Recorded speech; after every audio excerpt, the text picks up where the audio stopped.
In a desolate, gray world, a man covered in bandages crouches in despair. Strange, glowing symbols stretch out before him on the ground as a single, agonizing question echoes in his mind. What is it that I must remember? This is Ichi, a man who has woken up with no memory of his past. In what seems to be a flashback or a chaotic dream, Ichi is seen running desperately through a burning, war-torn city.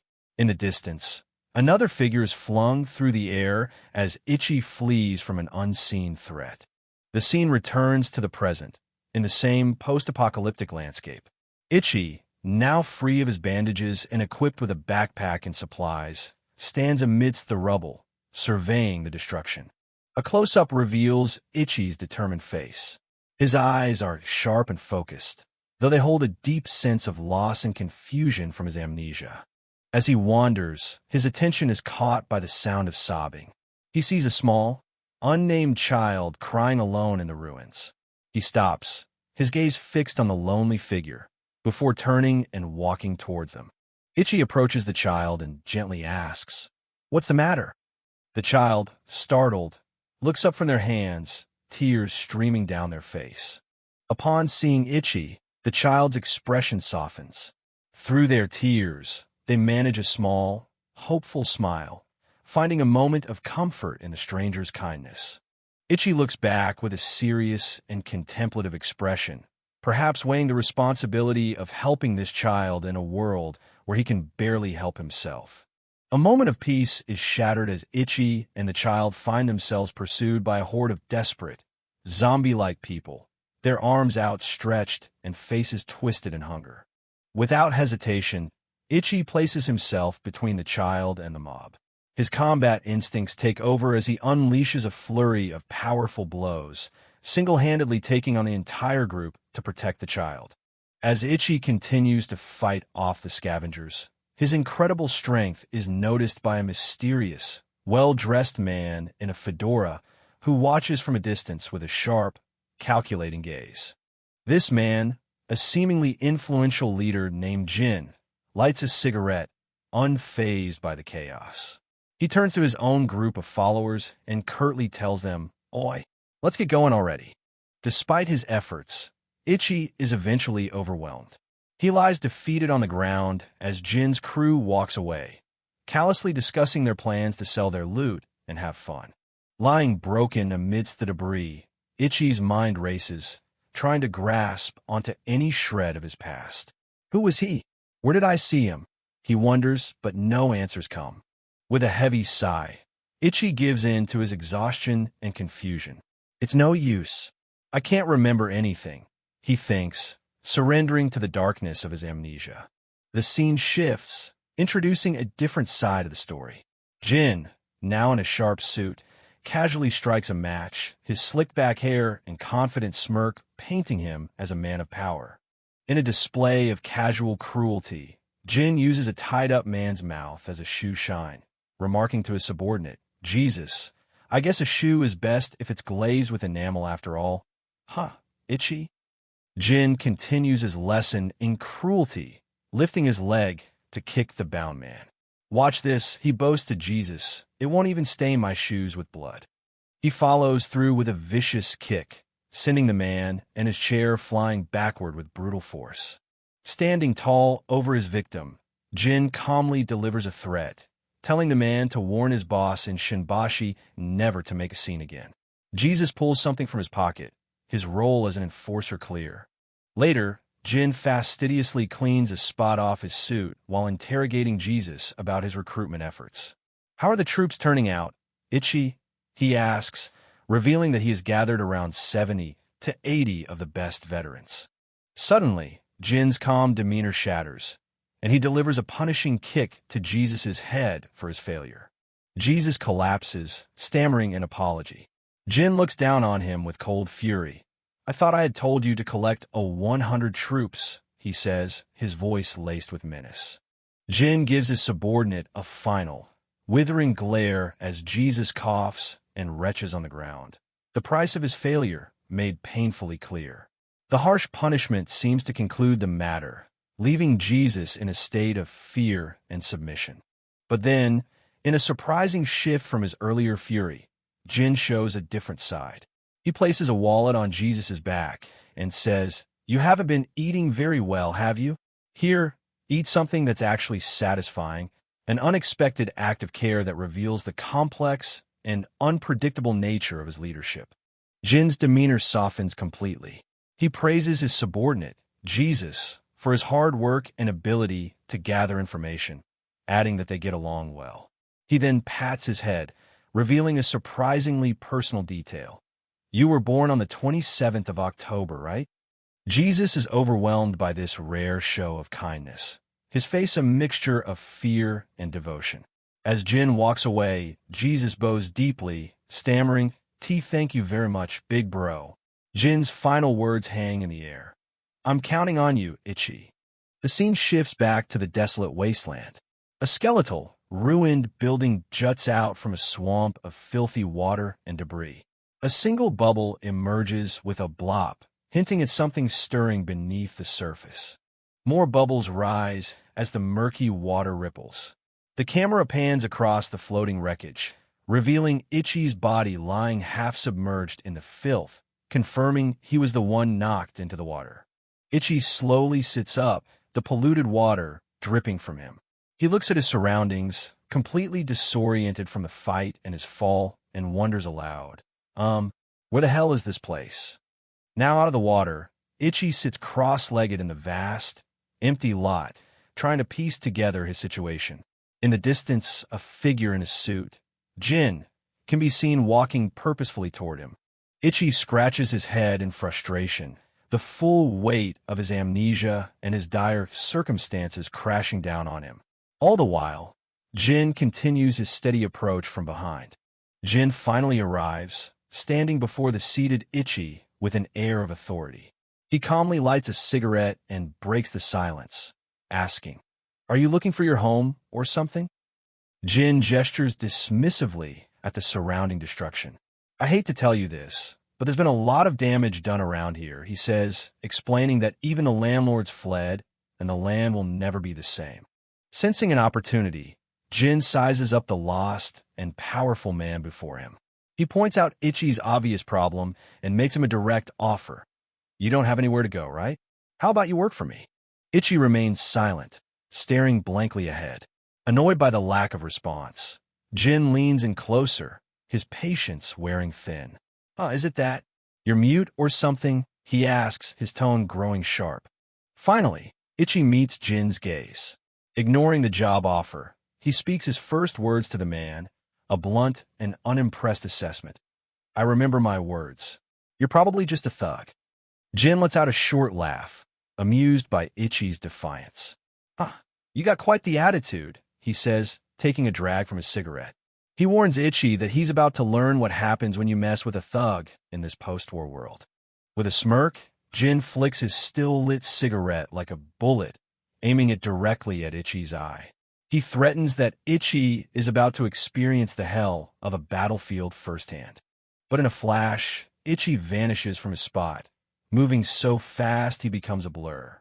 The cigarette flies through empty air as Jin is caught completely by surprise, his attack having missed its target. Before Jin can even process what happened, he feels a presence behind him. Ichi is now sitting behind him, completely unharmed. Stunned, Jin lashes out in frustration, slamming his hand against a nearby wall. Jin turns around, his face beaded with sweat and his teeth clenched in disbelief. The impossible speed has rattled him. "Why you? What? What did you just do?" he stammers, demanding to know what technique Ichi used.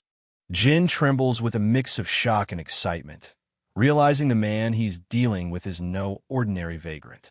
"And why the hell are you, the one being surprised as well?" he shouts, noticing Ichi looks just as confused as he is. Ichi looks down at his own hands as if they belong to a stranger. His own superhuman reaction has baffled him, bringing his central crisis to the forefront. "Who am I?" Jin's expression suddenly changes from shock to comprehension. "Oh, I see," he mutters. He realizes Ichi's confusion isn't an act, deducing, "You, when you're somewhere else, you probably hit your head really hard." Jin excitedly diagnoses Ichi's condition, pointing to his own head. It's that thing. The who am I thing, the where am I thing. It's called memory loss. Ichi can only clutch his own head in confusion. Now fully understanding the situation, Jin's demeanor changes again. He grabs Ichi, his voice filled with newfound sympathy. At the battlefield, you probably had a really difficult time, he says before declaring, all right, I'll help you out. Leave it to me. Jin returns the bundle of items that Ichi was carrying. Here, he says, shaking the rattling bag. Based on Ichi's skills, he deduces he was a soldier, grimly stating, it seems like you were in quite a situation. You probably killed a lot of people. With a voice full of grim gravity, Jin presents the rattling bag to Ichi. This is probably your comrades, he declares, making a calculated guess to forge a bond built on a shared, imagined past of war and loss. Take good care of it. Ichi accepts the bundle, his expression turning somber as he looks at the strange man before him. Cutting through the confusion and the threat, a simple, genuine feeling of gratitude emerges. Although you don't even know me, he says quietly, thank you. Jin waves off Ichi's gratitude, making a strange comment. Apparently, it's a trait of those born on October 27th. He walks away, adding that he has no clue why himself. Ichi simply notes, you're quite sympathetic, huh? Jin smirks, explaining his worldview. In this era, he says, a person's background is as revealing as a war history or a criminal record, implying that everyone is suspicious. Meanwhile, Ichi clutches his head, the conversation a painful reminder of his own blank slate. With a wide grin, Jin confesses that he's actually jealous that Ichi has lost his memory of this gloomy era. To his surprise, Ichi lets out a genuine laugh. Oh, you laughed, Jin remarks, taken aback. Ichi stands tall, a slight smile on his face. It's all thanks to you, he admits. I feel a little better. For a moment, the tension between them eases. It's not good if it's only a little, Jin retorts, all business once again. He tells Ichi to follow him, promising to get him food at the black market. As he leads the way, he mutters to himself, man, that was some move. My knees are still shaking. The scene shifts abruptly from the silent ruins to a place bursting with life. A vendor shouts with manic energy, the fish are fried. One plate's 6 yen. Only 6 yen for 2 fish. This is the black market, a stark contrast to the world outside. It's a chaotic but vibrant hub of commerce where desperate people clamor for food, with vendors yelling, come on, it's freshly cooked. Rice is 18 yen per bowl. A panoramic view reveals the full scale of the market, a sprawling shantytown named Bonanza. It's a cacophony of commerce, with people haggling over everything from food and clothes to scrap metal. As Jin leads Ichi through the dense crowd, an acquaintance greets him. One of Jin's subordinates approaches, tipping his cap. Hello, Ichi-san. I have good news, he reports, explaining that they've managed to acquire guns from the American forces. Jin, unimpressed, tells him not to sell them cheaply and to bring the revolvers or machine guns to his office. Jin walks past a large, welcome to Bonanza sign, leading the way with confidence. His subordinate bows deeply, thanking him profusely, showing the fearful loyalty Jin commands. Ichi follows silently, taking it all in. Jin leads Ichi to a cheap bar, pulling back a curtain to peek inside. A beautiful woman with a distinctive eye patch sits at the counter. She looks up, a sly smile on her face. So it's you again? Extremely good luck, right? Jin-san. The mysterious woman, a fortune teller also named Jin, takes a drag from her cigarette, her one visible, eye sharp and knowing. She coolly asks, did you come to pay off what you owe me? Jin flashes a confident grin and opens his jacket to reveal a wallet stuffed with cash.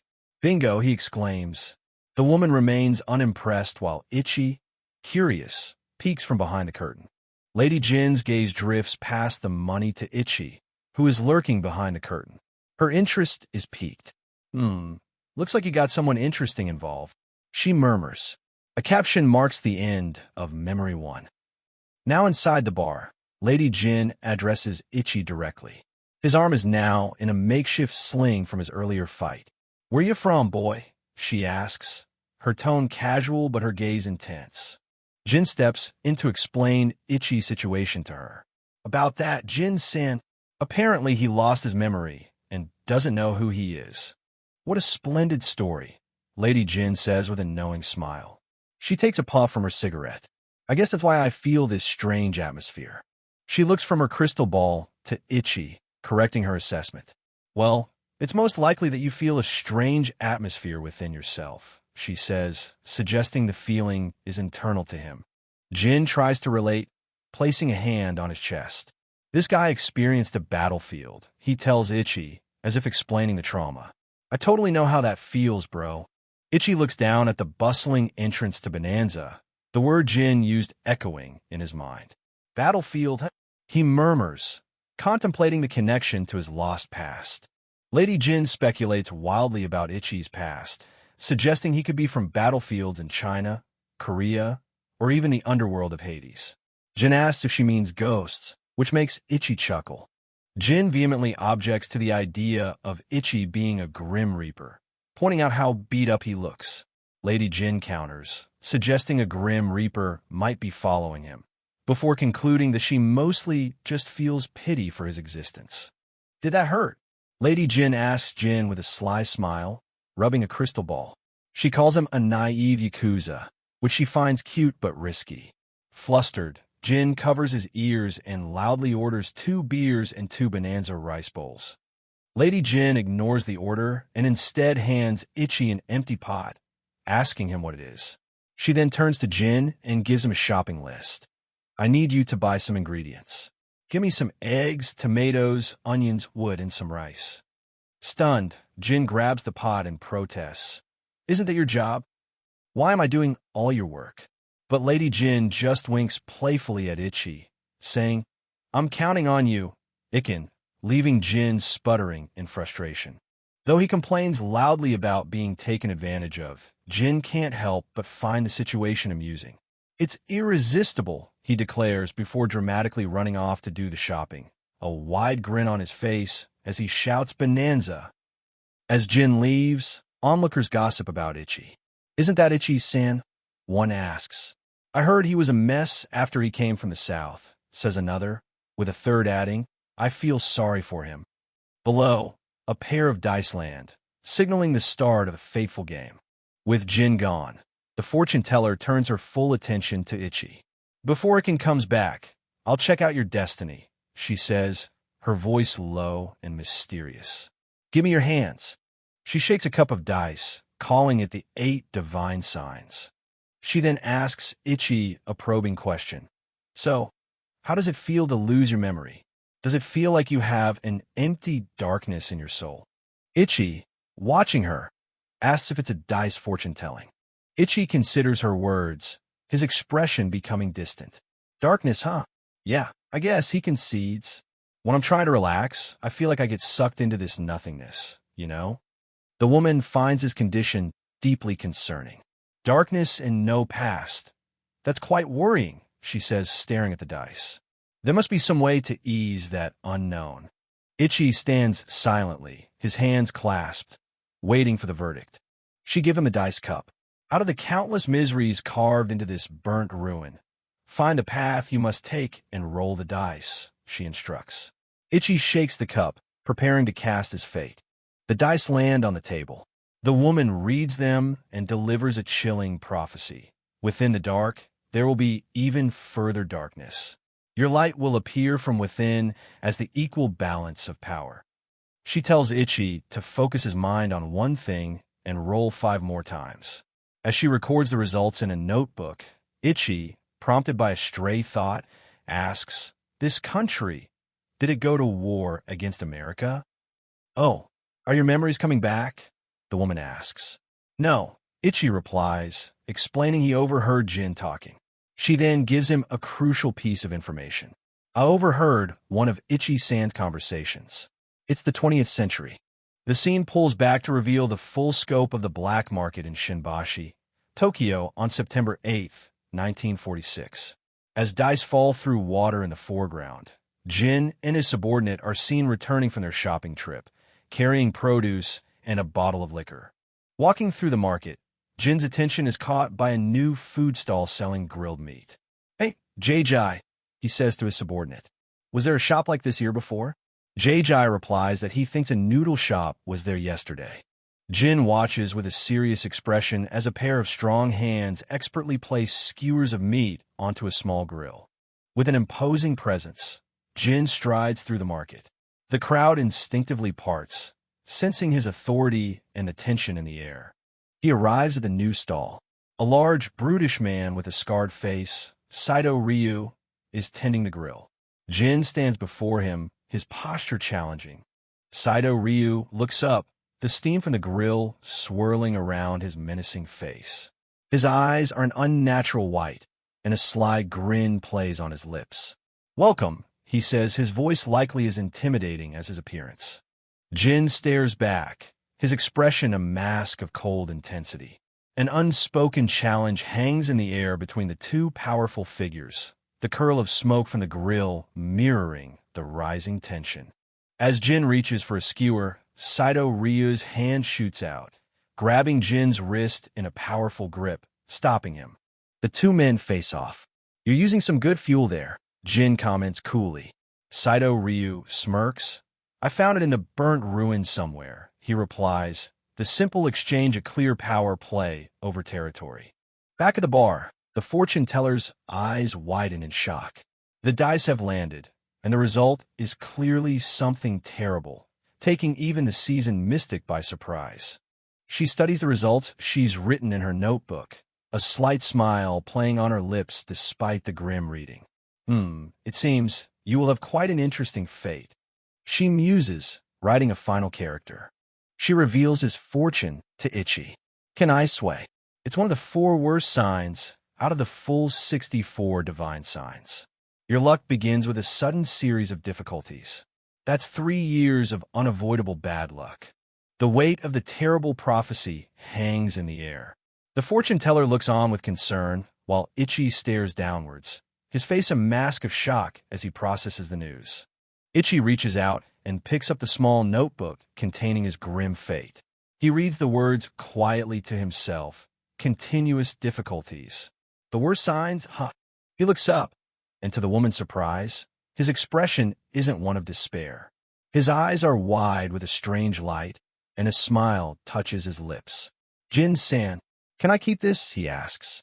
The fortune teller lets out a short laugh, surprised and amused by Ichi's cheerful acceptance of his terrible fate.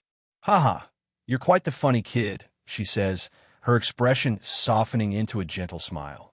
The scene cuts back to the tense standoff at the food stall, where the burly butcher, Saito Ryu, still has Jin's subordinate, Jai, in his powerful grip. The sizzle of the grill underscores the escalating tension. Despite being caught, Jai coolly asks for his opponent's name.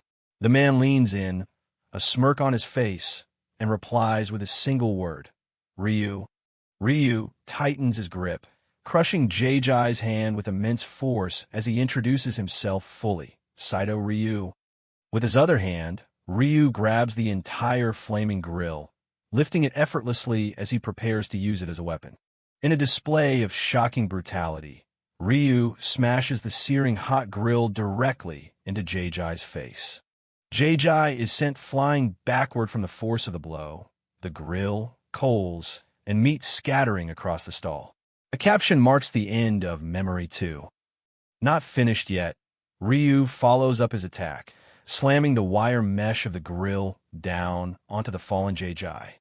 Ryu sadistically grinds the hot metal mesh into Jai's head while simultaneously delivering a crushing punch to his face. As Jai lies defeated, Ryu taunts him further, spitting out a piece of meat. "Jai," he sneers, "I found a meat in the trash that the dogs were eating from." Jin's other subordinate looks on in terror. Ryu turns to the terrified subordinate, patting his head condescendingly. "How's that? Pretty good meat, huh?" he asks, before reaching for his massive butcher's cleaver. "I guess you could consider this cannibalistic, but..." Ryu grabs the subordinate by the face with a scaly, monstrous hand, bringing the man's terrified face close to his own. Just then, Jin arrives, his shopping trip interrupted. Seeing his subordinate about to be butchered, he shouts, "This ain't a butcher shop, you dumbass." The subordinate, seeing his boss, cries out an apology.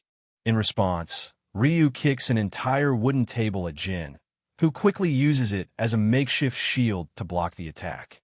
Jin strains against the force of the kick, the heavy table groaning under the impact. He's pushed back, struggling to stay on his feet while his subordinate scrambles away with the groceries. The table shatters under the force of Ryu's assault, sending Jin and his subordinate tumbling to the ground as the crowd scatters. Ryu stands over his handiwork, a contemptuous sneer on his face. "You defeated countries have got to live a little bit more humble than that," he taunts. "Or is it that you guys have so much pride that you can't even accept defeat?" Jin spits defiantly from the ground, a fresh cut on his cheek. "Don't get cocky all of a sudden," Ryu yells back. "It ain't like your country won." Ryu laughs, brandishing his large cleaver. "Looks like neither the country nor the army knows how fierce their opponents are," he says, ready to continue the fight. In a panic, Jin looks around for a weapon, finding only the bottle of liquor he just bought. "Geji, don't you have any other weapon than this?" he screams, cursing himself for being unprepared. Ryu charges forward, bringing his massive fist down towards the vulnerable Jin. Jin dodges the punch, but Ryu is relentless, immediately following up with a stab from his cleaver. Jin gasps as the blade flashes towards him. The cleaver misses, clanking against the ground, but the attack isn't over. Jin stumbles back, clutching his stomach in pain as Ryu stands over him, his attack having landed after all. A crowd gathers as Jin coughs on the ground. Ryu looms over him, tapping his shoulder with the cleaver. "Come to think of it, we didn't get any greetings," he says, taunting Jin for not paying respect. The crowd whispers, noting the fight and the knife. "This is perfect," Ryu says, a cruel smile on his face. "I'll deliver your head to your gang as a greeting." He then lights a cigarette, adding, "This will serve as a substitute," as he prepares to execute Jin. Jin, beaten but not broken, flashes a defiant, bloody grin. Don't make me laugh. Shimbashi isn't as easy to conquer as Shibuya," he taunts. "Compared to my bosses and my bros' kicks, your kicks don't even stand a chance." Ryu looks down, unfazed. Ryu grabs Jin by the hair, forcing his head down. "That may be so. Some people get offended too easily." He concedes before his voice turns cold. "But I kill without hesitation in one blow. And you'll be my victim." The crowd gasps in horror.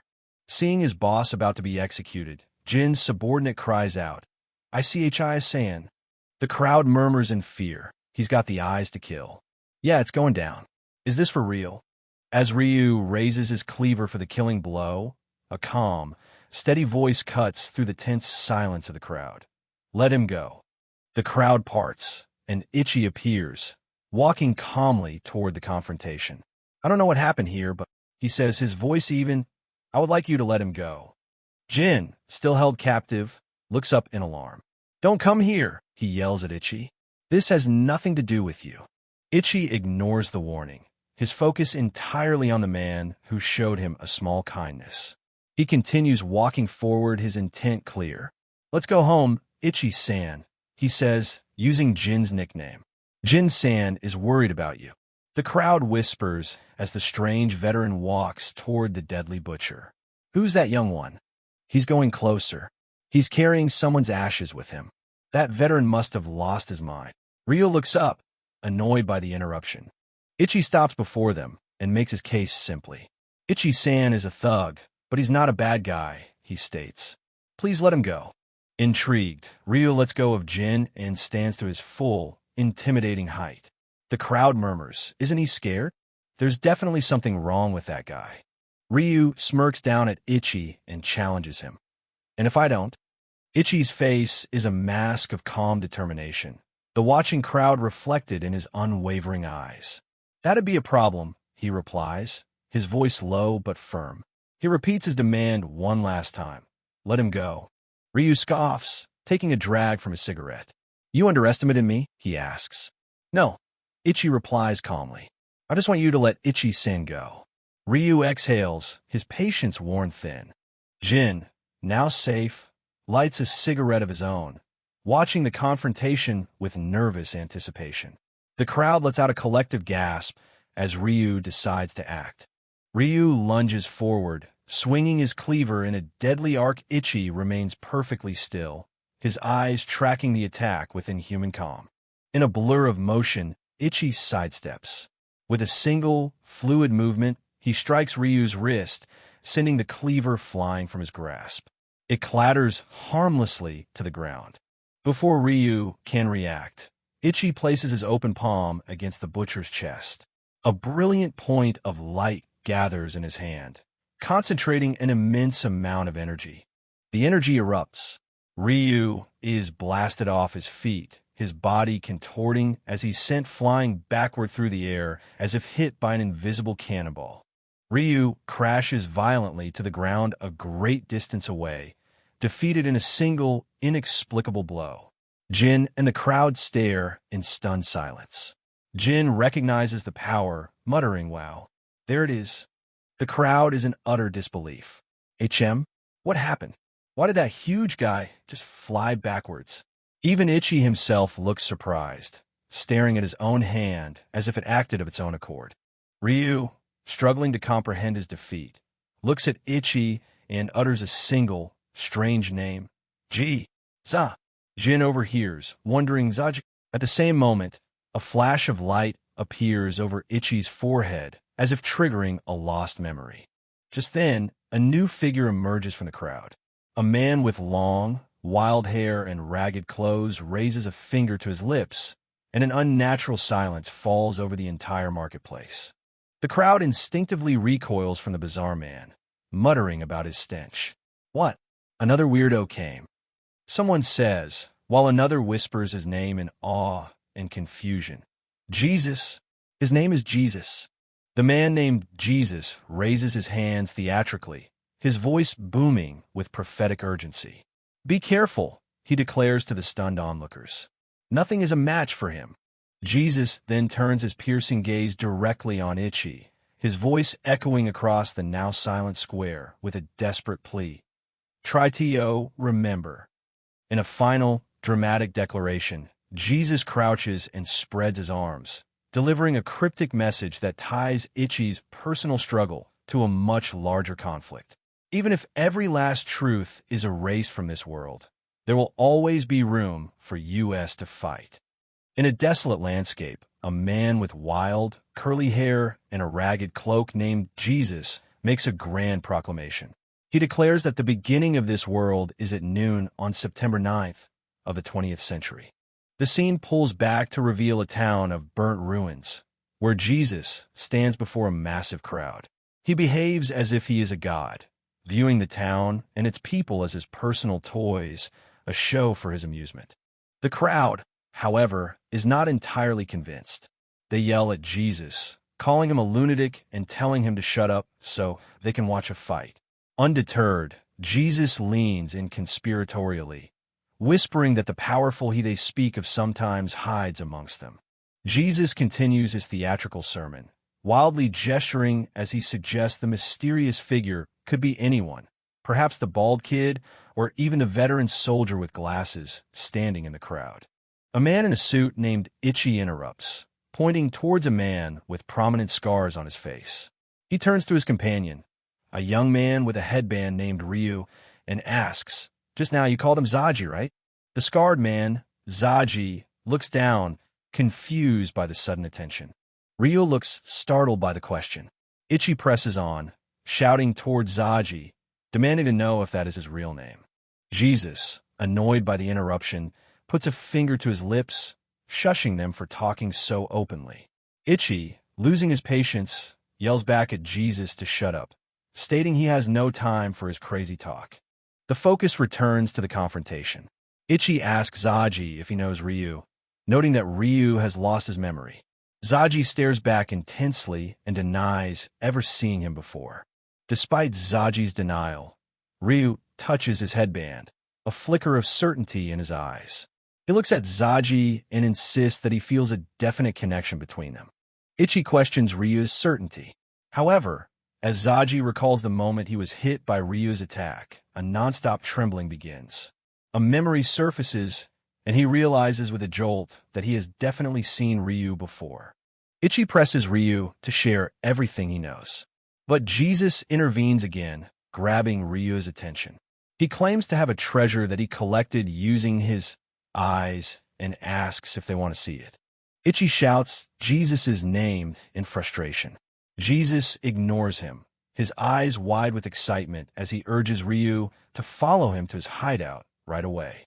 Just then, a new figure arrives, commanding the attention of the entire crowd. A tall, impeccably dressed man in a suit stands calmly, smoking a cigarette. He looks directly at Ichi and asks what's going on. Ichi is visibly startled by the man's arrival, addressing him as bro. Meanwhile, Jesus continues to try and lead a confused Ryu away from the scene. The man, whose name is Reiji, gives his brother Ichi a stern look. He reminds Ichi of his own advice, to always finish fights quickly, crushing what appears to be a cigarette holder in his hand to emphasize his point. Reiji breaks his cigarette holder with a sharp snap. The crowd murmurs in recognition, identifying him as Bronze Reiji, the influential leader of the Asamoto group. Reiji addresses Zaji, noting he's from Suryakai and expressing his tiredness of such greetings. With a cold, determined look, Reiji makes a proposition. If they're going to fight, they should at least make it interesting. Before Zaji can even react, a swift motion is shown. His fist is clenched, but a sharp strike cuts across the back of his hand, delivered in an instant. In a blur of motion, Reiji moves with incredible speed, appearing behind Zaji and striking him down with a single, powerful blow to the back. Zaji collapses to the ground. Reiji calmly walks away, telling him to come back when he has more soldiers and weapons. The onlookers are stunned by the one-hit KO, commenting on the frightening sound of the impact. Zaji struggles on the ground in pain. Reiji lights a new cigarette as Ichi confirms his brother's assessment. Reiji looks at Ichi, acknowledging his presence after the swift victory. Ichi approaches Reiji, spitting to the side as he brings up Zaji again. Reiji nonchalantly hands him a box of matches. In the background, Ichi watches as Ryu is still being led away by Jesus. Jesus continues to enthusiastically praise his really cool treasure to Ryu, promising that he will be amazed when he sees it. Ichi watches with a complicated expression as Ryu is led away. Reiji, however, coolly assesses the situation, seeing only potential. He states with cold calculation, "We can use him." While Ryu tries to pull away from Jesus to warn Ichi about something, Jesus proposes they exchange treasures. Reiji elaborates on his plan to a shocked Ichi, explaining that the boy might be more valuable than all the soldiers they've collected combined. Ichi anxiously protests to his brother, Reiji, arguing that Ryu can't be what they're looking for. He explains that the boy clearly hit his head and lost his memory during the war. Reiji, however, remains silent and contemplative. Suddenly, Ichi is startled, letting out a gasp as he senses something or someone approaching. Reiji ignores Ichi's distress and calls out to the defeated Zaji. He calmly lights a cigarette, his focus unbroken. Reiji then turns his attention to Ryu. He states that he recognizes the move Ryu used earlier, confirming that he must have been from this land. Ryu looks back, confused by Reiji's words. Jesus warns him to stay away, calling Reiji a bad guy. At the same time, Ichi pleads with his brother to forget about recruiting Ryu into their army. Ichi becomes emotional, explaining that Ryu is the same age as his own little brother who died in the war and shares similar characteristics. He apologizes for being naive and promises to work harder if Reiji will just forget this one guy. Ryu overhears, registering Ichi's name. A new, commanding presence makes her way through the crowd. An elegant woman with a distinctive eye patch and a lace umbrella walks confidently, complaining about the September heat.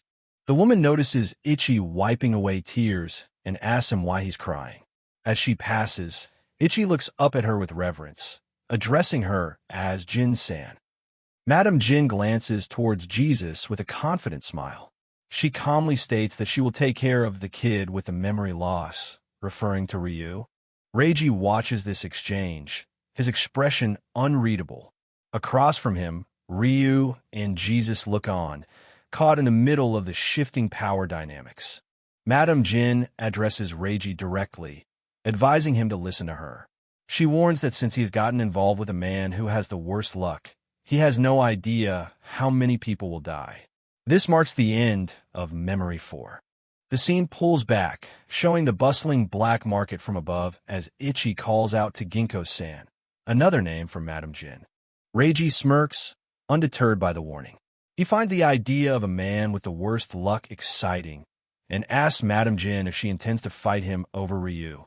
Suddenly, shouts erupt throughout the marketplace. Panic spreads as people yell, "It's the cops," and scramble to hide their illicit goods like pork and black rice. The crowd begins to disperse as the troops are announced. Jesus orders his followers to hide. Reiji identifies the approaching vehicle as a jeep, which someone describes as a fast-moving small tank. A military police jeep rolls into the market, flanked by officers. As it approaches, Madame Jin and Ryu walk towards it, and she waves a friendly hi. Madame Jin holds Ryu's arm and informs the soldiers that the fight is already over. The MPs in the jeep recognize her immediately, exclaiming, "Oh, Madame Jin." The MPs mention that headquarters values her fortune-telling, calling it bonanza for its accuracy. Madame Jin playfully reaches out and gently touches the chin of the driver.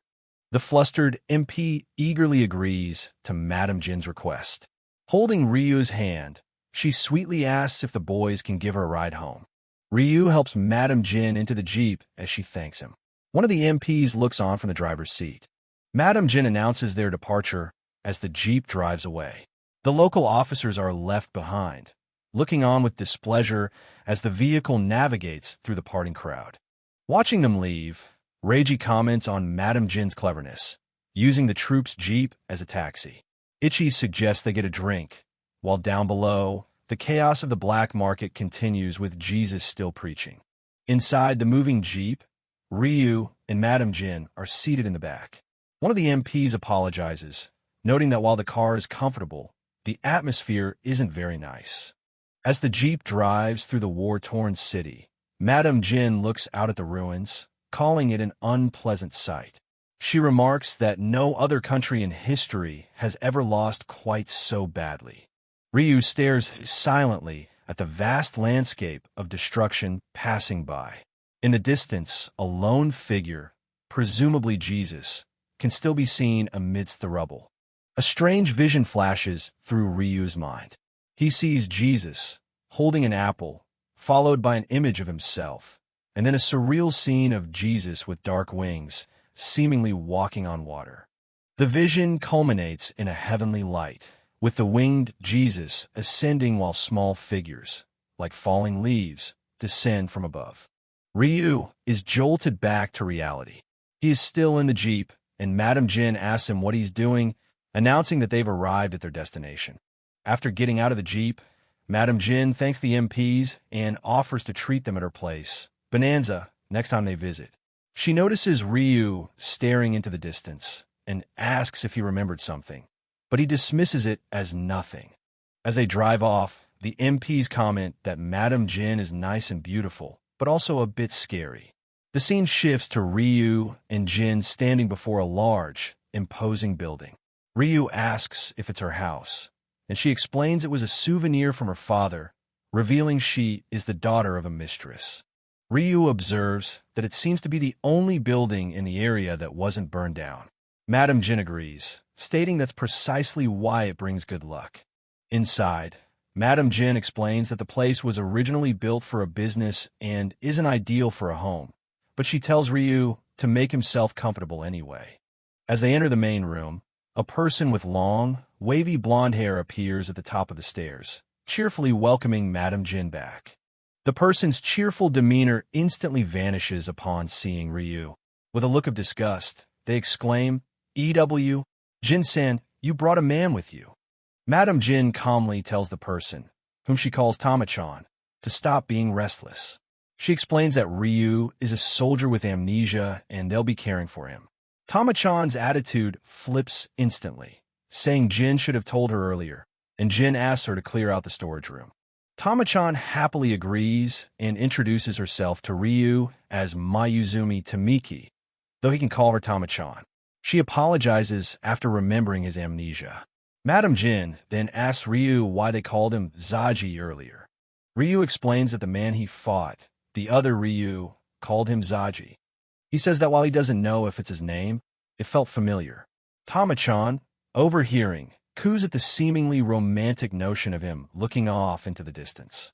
Madame Jin then introduces Ryu, now referring to him as Zaji, to an old man named Mitsuji who is surrounded by cats.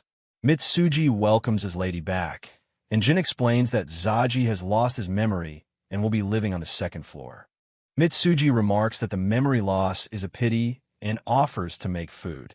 Tama-chan excitedly grabs Zaji, suggesting they take a bath or shower.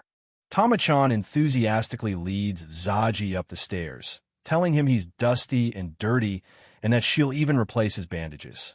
As they go, Madame Jin comments to Mitsuji that Zaji possesses the Kenaisui luck from the 8 divine signs, to which Mitsuji again replies, "That's quite a pity."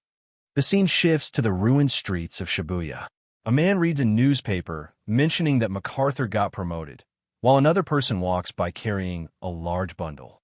Elsewhere, in a snack bar, a group of men confront a muscular, tattooed man in a tank top who is drinking early in the day. The man leading the group, wearing a hat, calls him out by name. "Ryu?" The man in the hat sneers, telling Ryu that they've already heard about the shameful incident that took place at Shinbashi. He continues to berate Ryu, stating that he went berserk at Shinbashi and lost, calling it an insult to their gang. Ryu drops his glass, asking what incident they're talking about. In a shocking display of aggression, Ryu picks up the glass and crunches it in his mouth. He asks if they want to take over Shinbashi, then tells them to shut up and watch. The gang members watch in horror as Ryu continues to crunch the glass in his mouth, calmly stating that everything is proceeding as planned. Ryu then spits the shards of glass directly into the face of the man who confronted him. He adds that the only thing that's an exception to his plan is the identity of that soldier. The scene is marked as the end of Memory 4. The scene returns to Tama-chan, who is now gently removing the headband from Zaji's forehead. Now on the rooftop overlooking the city, Tama-chan leans in close to Zaji, asking him if there's something wrong. As the headband is removed, a mark on Zaji's forehead is revealed.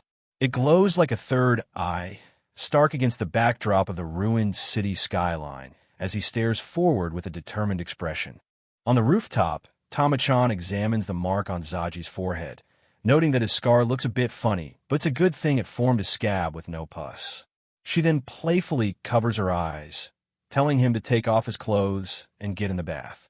Zaji soaks in a makeshift bathtub fashioned from an oil drum, looking out over the endless ruins. Nearby, Tama-chan washes clothes, remarking on the great view. Zaji, impressed, asks if Tama-chan carried all the water up by herself. She proudly explains that since bathtubs are unavailable and the pipe water is dirty, she made the bath herself. Tama-chan gets flustered, telling Zaji not to call her by her nickname, though she admits he is already Tama-chan to her. She then jokingly tells him to do something, like lose his memory again. Zaji ignores her teasing and continues to gaze at the desolate cityscape, quietly remarking that it's quite the view. He grows philosophical, suggesting that the world looks like part of a different reality, perhaps because of the terrible situation they're all in. The mysterious mark on his forehead remains prominent. Tama-chan's expression softens with sympathy. She tells Zaji it's a pity that he's only seeing this view after losing his memory. She continues, explaining that after seeing the burnt ruins where thousands died, many people were simply relieved that the war was over and they no longer had to fear airstrike alarms. She somberly adds that despite the relief, the loss they suffered was still immense. Suddenly, Tama-chan's mood brightens. She exclaims that she knows what they should do. Since he doesn't have anything with him, she decides they will go shopping after he takes a bath and eats. As Tama-chan continues washing clothes, she notices that Zaji has gone quiet. She calls out his name, but he doesn't respond, having fallen asleep in the warm water. Realizing Zaji has fallen asleep, Tama-chan quietly stands up, a gentle look on her face. She tiptoes over to the bath, her heart pounding in her chest as she gets a closer look at the sleeping Zaji. Leaning over the barrel, her face flushed, she gazes at his peaceful expression as he sleeps. Curiosity gets the better of her. She cautiously reaches out and gently pokes the strange, eye-like mark on his forehead. Zaji's body jolts instantly at her touch. Zaji wakes with a start, instinctively clamping his hand over Tama-chan's mouth to silence her yelp. In the commotion, she stumbles back, nearly knocking over the barrel. From below, Madame Jin's voice shouts up, asking what they are doing and telling them they're too noisy. The scene shifts. A man in glasses named Jin plays baseball in the street with two of his subordinates, Makoto and a larger man. Jin declares this street their new hideout, noting that the other gang will be coming after them soon, and then throws a strike. Makoto nervously asks if they can stop playing catch in the middle of the street. Jin catches the ball and declares that bosses should always be proud and live openly. Jin holds the baseball and tells his men that their goal is to gather the struggling victims of the war and work with them to bring the defeated Japanese empire back to its feet. His voice fills with passion as he exclaims that they can no longer rely on their leaders.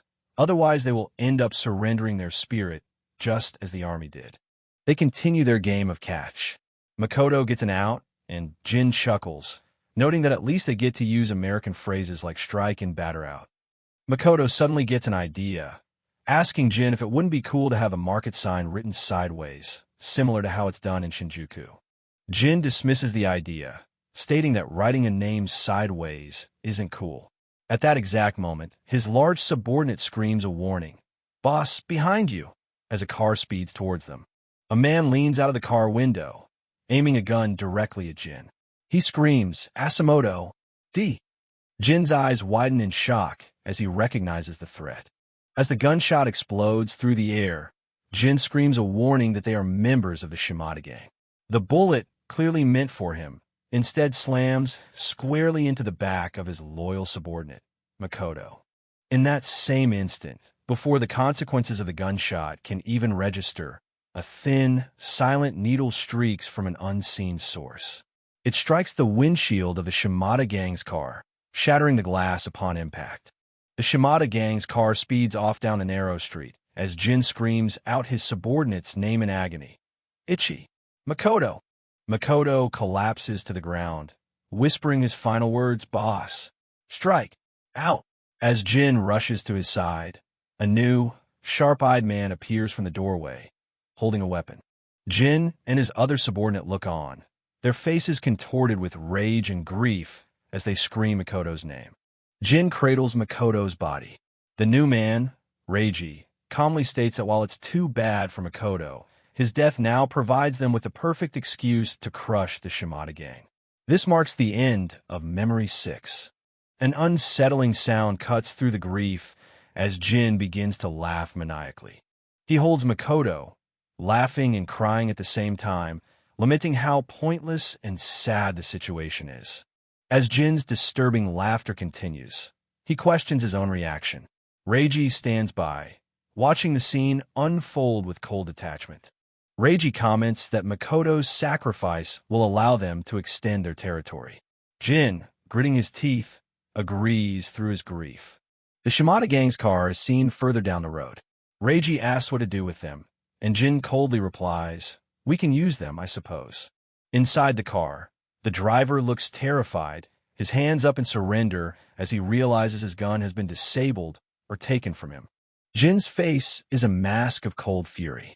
Reiji states that to avenge Makoto, they will make the Shimada gang suffer a hell worse than death. In the car, the gang members look on in fear. Reiji's face contorts in a rage as he prepares to attack, shouting that the Shimada gang is an eyesore. From the car window, Another Shimada gang member takes aim, his expression filled with malice. Jin, perhaps having a moment of doubt, yells at his subordinate, Reiji, "Bro, is there no peaceful way of resolving this?" But Reiji screams back, "Of course not." Gunshots explode. Reiji leaps through the air, firing his own weapon at the Shimada gang member in the car. Moving with blinding speed, Reiji closes the distance, armed with what appear to be two short blades. Reiji brutally disarms one of the attackers, holding a blade to his throat and calling him simple-minded. Jin watches, thinking to himself that if only they had 10 more men like Reiji. Jin and his other subordinate look on, amazed at Reiji's brutal speed and efficiency. The defeated Shimada member is stunned. With the immediate threat handled, Reiji turns to Jin and mentions that they might know someone ideal for their purposes, before turning to the wounded Makoto and asking, "Right, Ichi?" Jin stares down at the terrified Makoto, pressing him for information and asking if he also knows this ideal person. The scene shifts back to Madame Jin's house. Zaji walks down the stairs, now dressed in a traditional black yukata. Tama-chan is instantly smitten, squealing about how cool he looks, while Mitsuji and Madame Jin observe. Madame Jin points out Zaji's worn-out boots, stating he'll need nicer shoes. Tama-chan agrees, adding that while he looks cool, normal clothes suit him better. Tama-chan suddenly covers her face, exclaiming, "Oh my." She realizes with a blush that since she ruined his underwear, he isn't wearing anything underneath the yukata. Full of energy, she announces she's going out. As Zaji and Tama-chan leave, Mitsuji comments to Madame Jin that he was surprised she still owned that yukata. Madame Jin, smoking a cigarette, replies that she couldn't throw away something that reminded her of him. She muses that it's lucky the yukata fit Zaji perfectly, and that perhaps it's about time she let go of her late husband's memory. Mitsuji smiles warmly at her words. As they walk through the desolate streets, Tama-chan sings cheerfully, excited about her first shopping date with Zaji. Zaji, looking less than thrilled, tells her she's being way too hyper. Tama-chan excitedly lists everything they need to buy: shoes, a toothbrush, towel, socks, nice clothes, and underwear. Zaji brings her back to reality, reminding her that he only borrowed 100 yen from Madame Jin. Unfazed, Tama-chan boasts that she's a great seamstress and very popular, which makes her rich. She offers to sew Zaji some clothes that very night, causing him to get flustered again for calling her by her nickname. He then grows contemplative, looking at his hands and wondering what kind of job he could possibly do. Their path takes them past a dilapidated building where a group of men are gambling loudly. Zaji and Tama-chan pause, taking in the rowdy scene. The area is seedier than Tama-chan anticipated. She admits she was sure this was the right way, but didn't know it would be like this. As a group of rough-looking men watch them, she grabs Zaji's arm and urges him to hurry. Their way is blocked by a gang of thugs. The leader, a man in a patterned shirt and cap, calls out to them, aggressively asking which gang they belong to. Tama-chan immediately starts praying to be spared from the danger. Zaji tries to de-escalate the situation, bowing his head and explaining that he isn't in any gang and just wants to pass. The thugs laugh, realizing they're not a threat. The leader then points at Tama-chan and cruelly mocks her, calling her a transvestite. Zaji remains silent, but Tama-chan grabs his arm, pleading with him not to let it go this time. Zaji tells her to stop. The thugs begin to circle them, asking Zaji what he just said and if he thinks he's tough. The leader sneers, saying that things have been bad lately and they need to blow off some steam. Tama-chan begs them to be let through. The thug asks Zaji what he's looking at with that expression, as Zaji clenches his fist. As the thug reaches out towards Tama-chan, Zaji's hand darts out, swiftly grabbing the man's arm to stop him. The thug is startled by the sudden move, while Tama-chan holds on to Zaji from behind. Tama-chan's fear turns to fury. She glares at the thugs, incensed that they would continue to harass them even after someone bowed their heads so low. The thugs are taken aback by her sudden change in demeanor. With a look of pure rage, Tama-chan grabs the thug's arm that Zaji is holding, reinforcing the grip. She snarls that they should have just let them pass while they had the chance. This marks the end of Memory 7 in the chapter. Tamako clutches her long blonde hair, a look of fury on her face. She had sworn to herself that she would never let anyone find out who she really was underneath it all. With a sharp tug, she pulls the wig away, revealing her bald head. Now exposed, Tamako stands defiantly before a group of thugs. She had promised herself that she would live her life as a woman. In the foreground, one of the thugs looks on in utter disbelief. Tamako's anger erupts. She screams that it's because these assholes decided to be jerks. Her secret is now revealed. She worries that Ichi now knows the truth, just as she leaps forward to attack one of the men. One of the thugs sneers, calling her a derogatory name. Mortified and angry, Tamako screams at Ichi, who is watching from the side, telling him to close his eyes and not to look. Ignoring the insult, Tamako unleashes a powerful kick, striking the thug squarely in the side of his head. As another thug lunges forward, Ichi calmly intervenes. He tells Tamako he can't just stand by, addressing her as Tama-chan while effortlessly blocking the attacker's punch. With incredible speed, Ichi strikes the thug with an open palm, telling him not to call her by that name. Tamako looks on, amazed by his power. Suddenly, a thug from the back pulls out a gun and takes aim. Ichi shouts a warning to Tamako about the danger behind her and immediately rushes to intercept the gunman. Meanwhile, Tamako engages another, more muscular thug. She grabs his arm and neck, preparing to throw him with a powerful grappling move. Using her momentum, Tamako flips the large man over her shoulder, sending him crashing to the ground. Still in motion from the throw, Tamako hangs upside down for a moment and furiously screams, "Don't call me Tama-chan." In an instant, the fight is over. The thugs lie scattered and defeated on the beach, with only Tamako and Ichi left standing. Onlookers from the black market are stunned. One of them recognizes her, saying, "Holy shit, that's Tamaki from the Shimada gang." Tamako looks down with a hint of regret, whispering to herself, "I did it again." With her wig back on, Tamako starts to cry, upset that her favorite dress is ruined. Ichi tries to console her, saying on the bright side, they can finally go shopping. She looks up at him, whimpering his name, Ichi. Just as the mood calms, a new commotion begins. Someone shouts that the Asamoto gang is here, causing the crowd to panic. Ichi and Tamako watch as the new gang arrives. Tamako laments that their shopping trip is ruined, correctly assessing that the new arrivals are likely here for a territorial dispute over the black market. The sound of gunshots fills the air as trucks full of armed men roll into the street. The gangs begin to clash while Ichi watches the chaos unfold with a calm, steady gaze. It turns out Ichi is also a leader. He issues sharp commands to his own troops, ordering the assault team to follow him with a hostage, while the rest are to stand by at the intersection.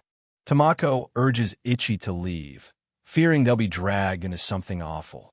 Some nearby men overhear and mock her. Tamako turns, her expression instantly shifting to fury as she snaps, "Excuse me?" The men who mock Tamako are immediately terrified, apologizing profusely as Ichi walks towards them with a menacing aura. The leader of the Asamoto gang, a stern man in a dark suit, marches forward with his heavily armed soldiers, dragging a bruised and tied-up hostage with them. The Asamoto gang leader interrogates the hostage, confirming that his boss is in the basement of the nearby Shirin building. The captive groans in pain, unable to resist. The leader looks on with cold eyes. He speaks of a man named Makoto, stating that sacrificing one's life for their boss is an honorable death, but his tone implies a deep-seated grudge. He then draws his pistol, fires a shot into the air, and declares, "This is for you, Makoto." With the signal given, his men prepare for the imminent assault. Aiming his gun towards the building, he proclaims that this action is more than just a fight. It's a war to honor the 16 years Makoto had spent with them, officially igniting the conflict. While the Asamoto leader and his men charge into the street, Ichi and Tamaki watch the unfolding chaos from a distance, their faces grim. The scene shifts to a bar where Shimada Kanru, the Shimada gang leader, is in the middle of a tense negotiation.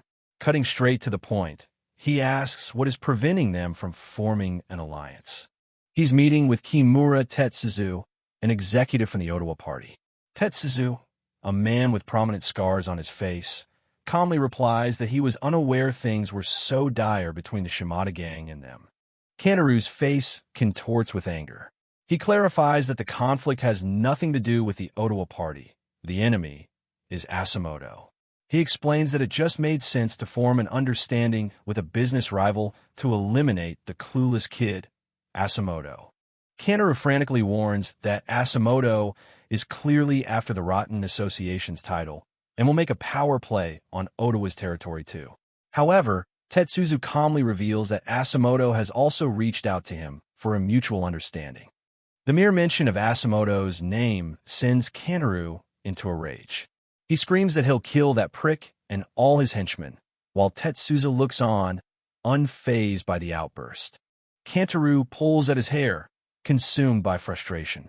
He worries that at this rate, his gang will become a laughingstock and their reputation will be ruined. As a barmaid pours a drink, Tetsuzu calmly analyzes the situation.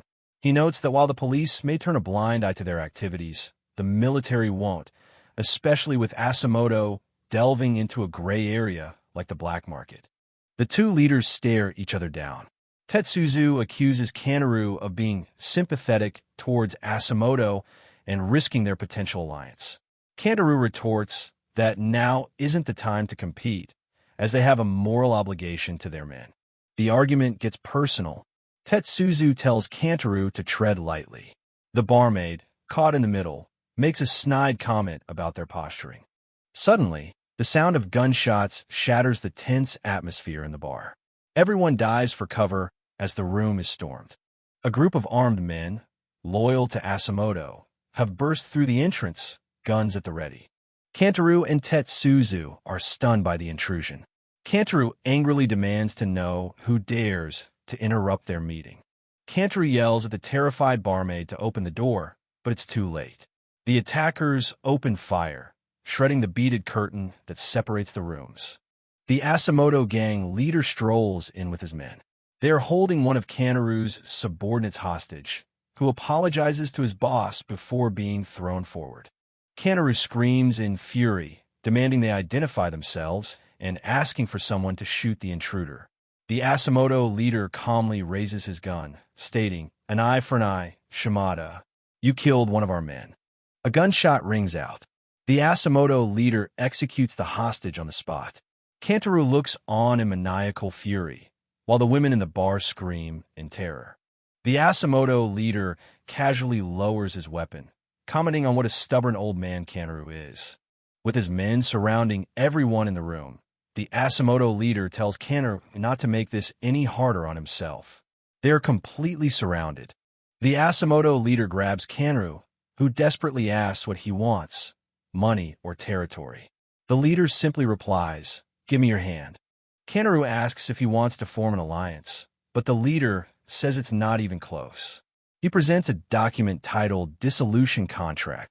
The Asamoto leader explains that he just needs to cut off Kaneru's finger to use as a signature. With a chilling smile, he adds that if that doesn't work, he can always cut off something smaller instead. Kaneru stares in horror. The Asamoto leader then turns to Tetsuzu, correctly identifying him as one of the executives from the Ottawa party. The power dynamics in the room have completely shifted. The scene shifts to an overhead view of the street, where a truck presumably filled with the bodies from the bar assault is driving away.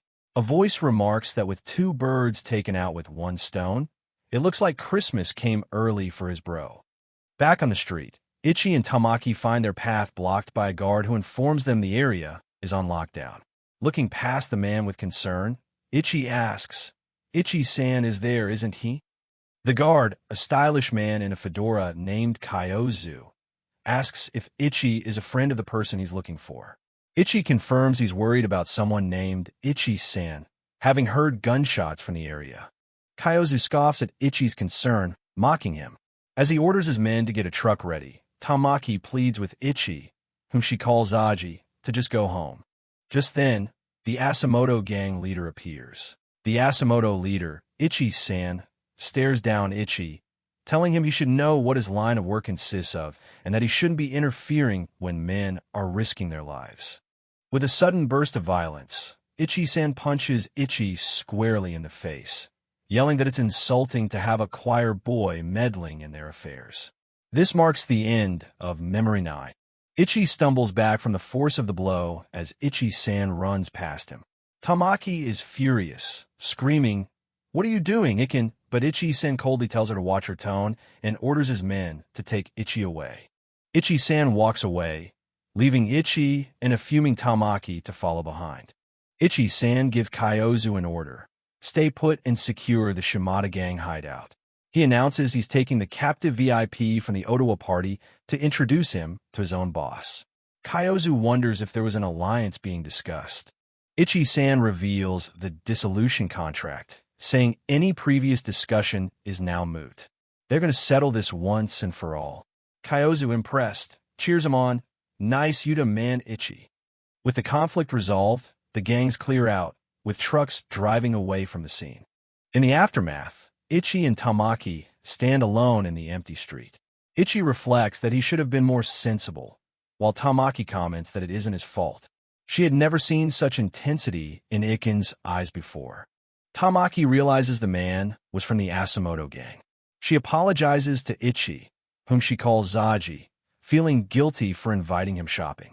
But Ichi thanks her, saying he's starting to understand himself a bit better. The pair stands together under the dim light. Ichi looks up at the sky, remarking, "What a long day."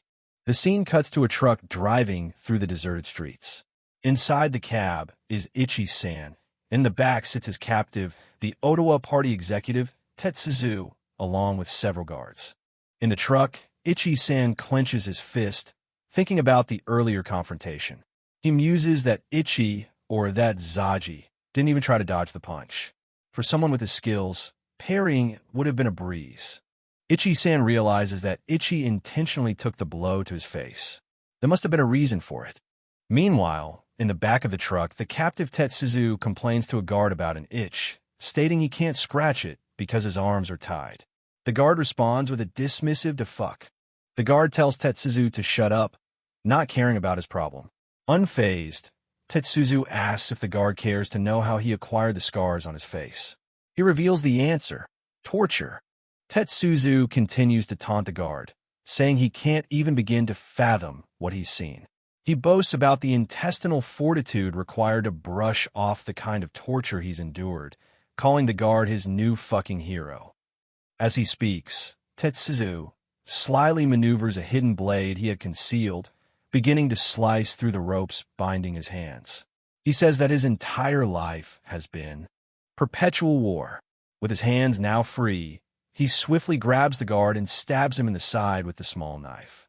Tetsuzu grabs the dying guard's pistol. The sudden commotion startles the other guard in the back and gets the attention of Ichi-san in the front cab. Wasting no time, Tetsuzu fires the gun to the truck's rear window, shattering the glass as he yells "shit." He aims the pistol directly at Ichi-san in the driver's seat, a smirk on his face.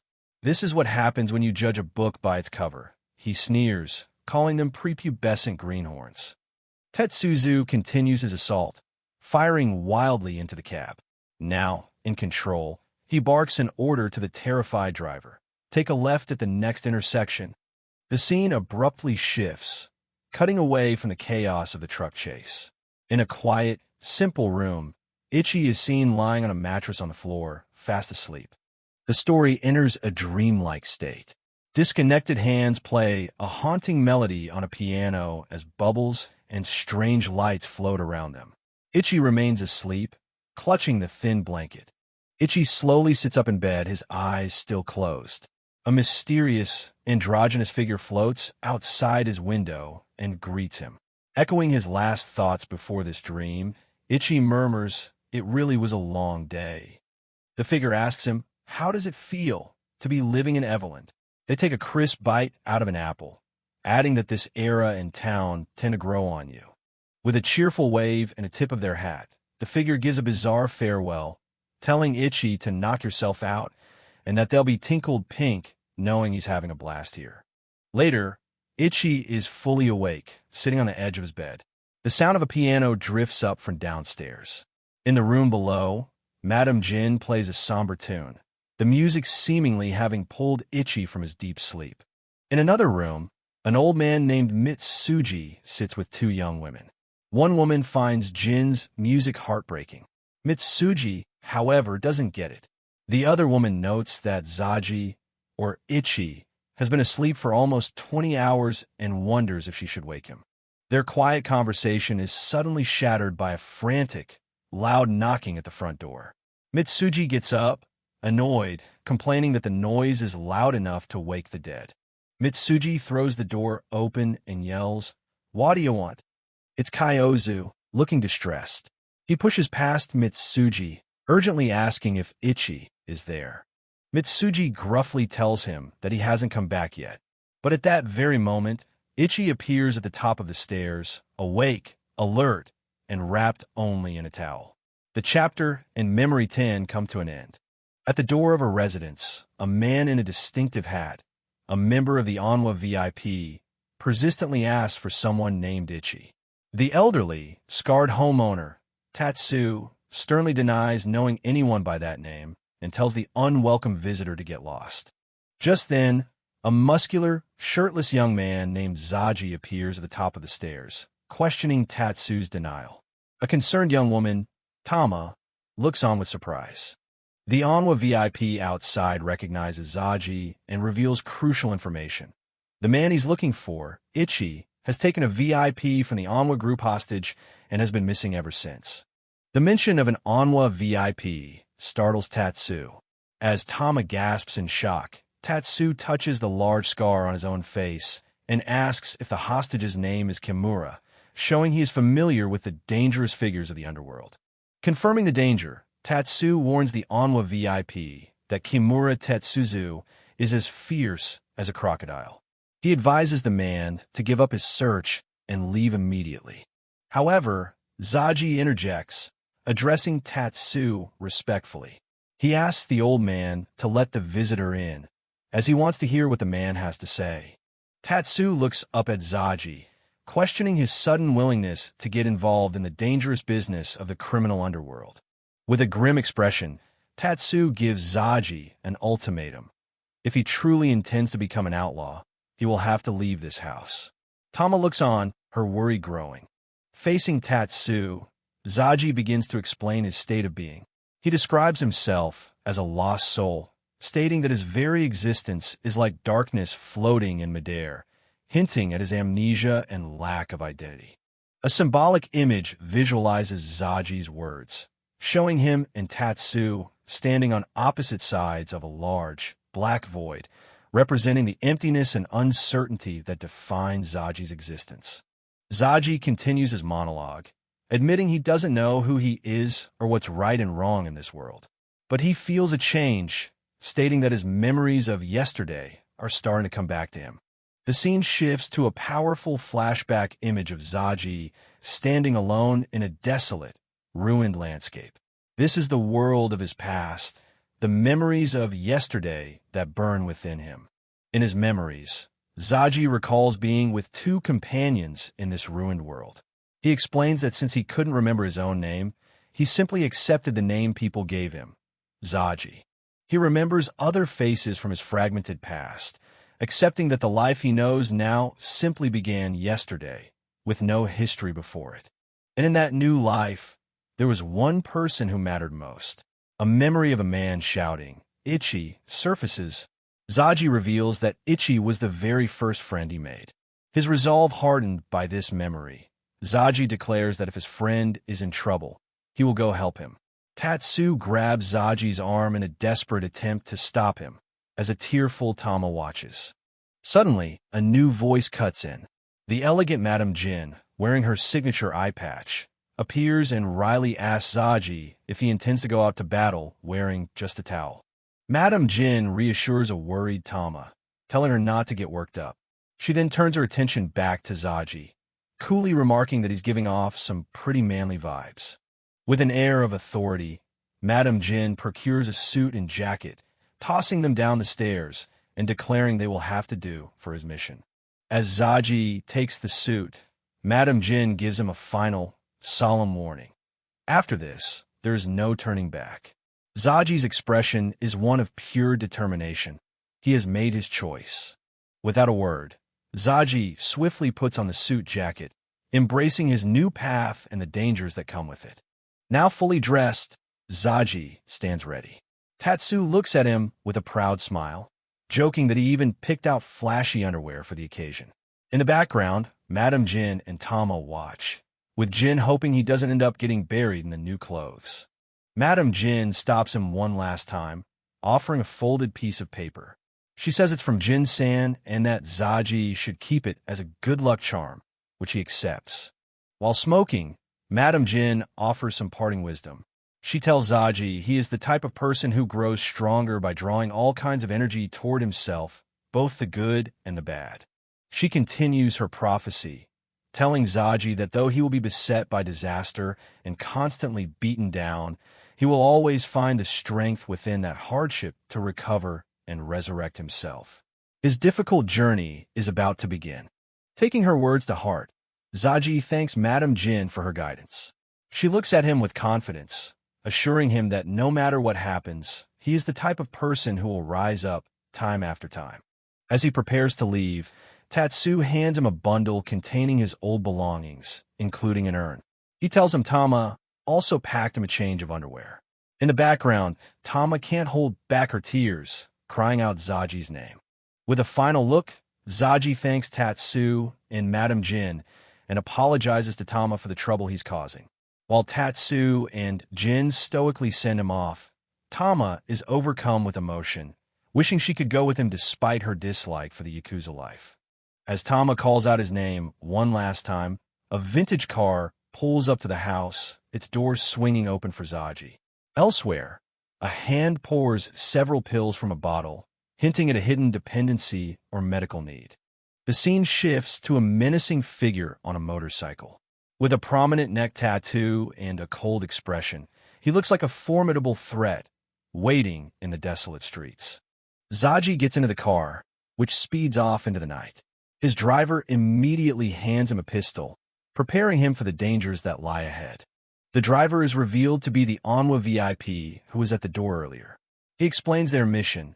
Ichi is being held in an Ottawa group office, but first, they must rendezvous with their boss, Reiji and Iki. Zaji quickly puts the pieces together, realizing the man's search for Ichi was just a ruse. The driver confirms this, admitting his boss ordered him to pick Zaji up specifically. Zaji briefly startles the driver by pointing the gun at him, but quickly dismisses it, saying he doesn't need the weapon. He places the gun and the bundle from Tatsu on the seat beside him. Suddenly, danger appears. The mysterious man on the motorcycle pulls up right alongside their car, his presence immediately escalating the tension.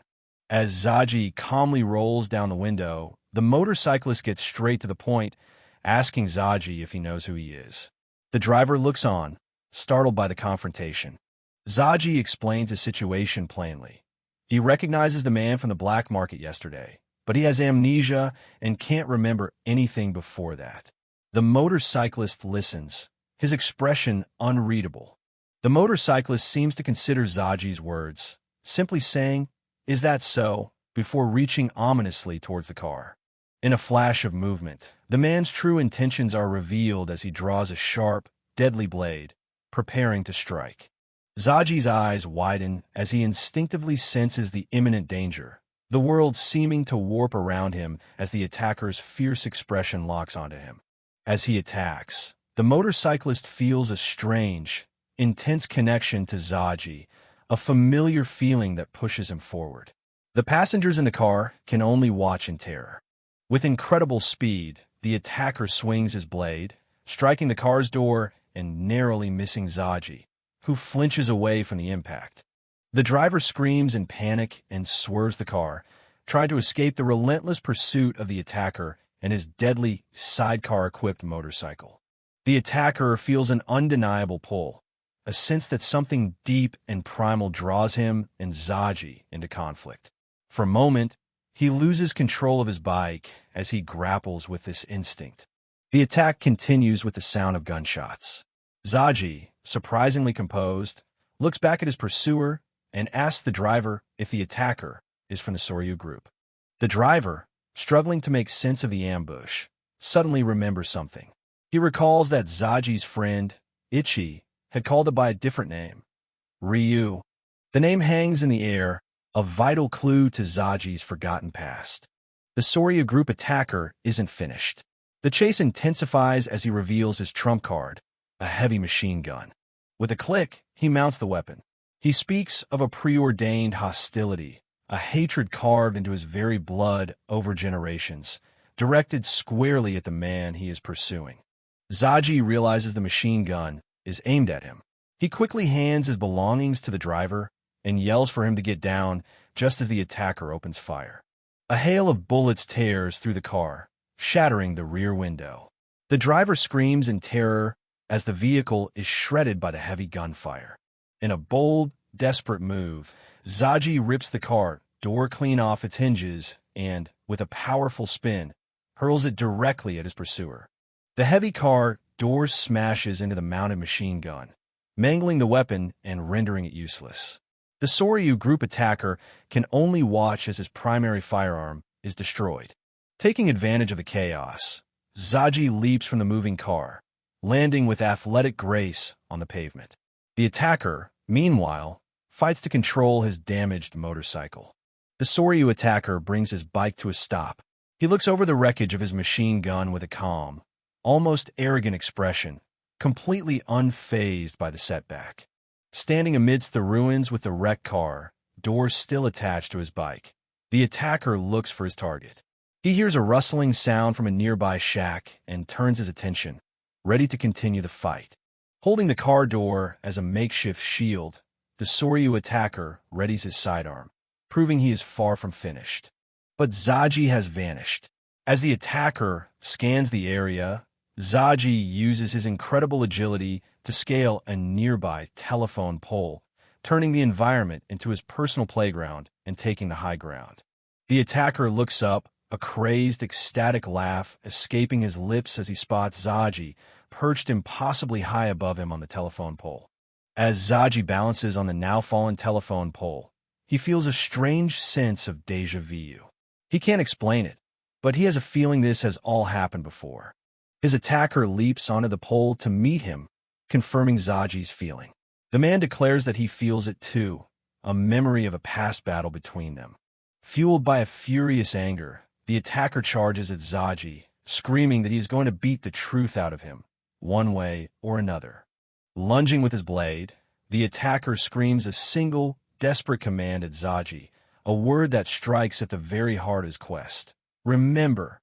But Zaji, thinking fast, grabs onto the loose power lines hanging from the pole, using them as an improvised tool to block the sword strike. Using the tension of the wires, Zaji masterfully deflects the attack, wrapping the lines around his opponent and sending him flying. The Soryu attacker is thrown completely off balance, tumbling through the air towards the base of the pole. He crashes violently into the thick telephone pole, the impact echoing through the desolate streets. The force of the collision sends a massive electrical surge through the pole, causing it to spark and explode in a shower of light. The feedback loop from the damaged pole causes a chain reaction, and the entire district is plunged into darkness. Back at the house, Tatsu and Tama notice the sudden power failure. In the aftermath, Zaji approaches his defeated opponent, who is slumped over the wreckage. A flicker of memory seems to surface as Zaji speaks a name he shouldn't know. "Hey, are you okay, Ryu?" The attacker, now identified as Ryu, slowly looks up. He lets out a weary sigh and mutters a single, contemptuous word to Zaji, "Pitiful." Ryu begins a bitter monologue, gazing out at the darkened, ruined landscape.